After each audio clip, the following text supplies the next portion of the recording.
মাশাআল্লাহ, আলহামদুলিল্লাহ। আমরা বঙ্গোপসাগরের একদম উপকূলে অবস্থান করতেছি।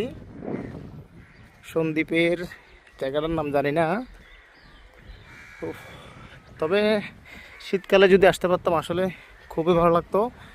এখন আবহাওয়া খুবই উত্তপ্ত,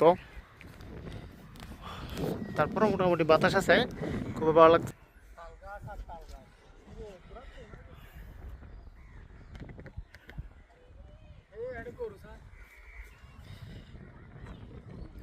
গরু তো আরো সিটাং তো নাই বলে হদ্দে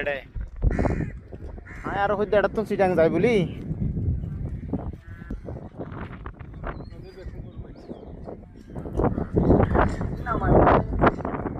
আমাদেরকে ফরহাদ ভাই আমাদেরকে রিসিভ করছে। মাশাআল্লাহ, আমার ভাইয়ের আন্তরিকতায় আতিথেয়তায় আমরা মুগ্ধ। ফরহাদ ভাই, আপনার বদৌলতে, আপনার ওসিলায় আজকে আমরা এখানে সন্দ্বীপটা ঘুরে দেখতে পারতেছি।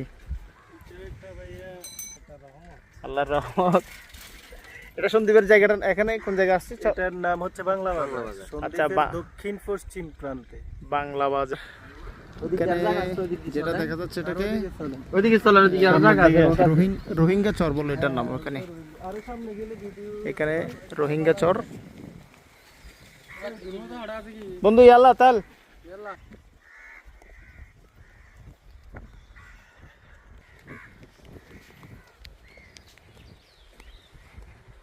মাছ ধরা ট্রলারের সাথে সম্পৃক্ত ছিলাম অনেক বছর আগে। এখন দেখে খুবই ভালো লাগছে। ফিশারি ঘাট না, ফিশারি ঘাটে মাছ ব্যবসার সাথে জড়িত ছিলাম তো।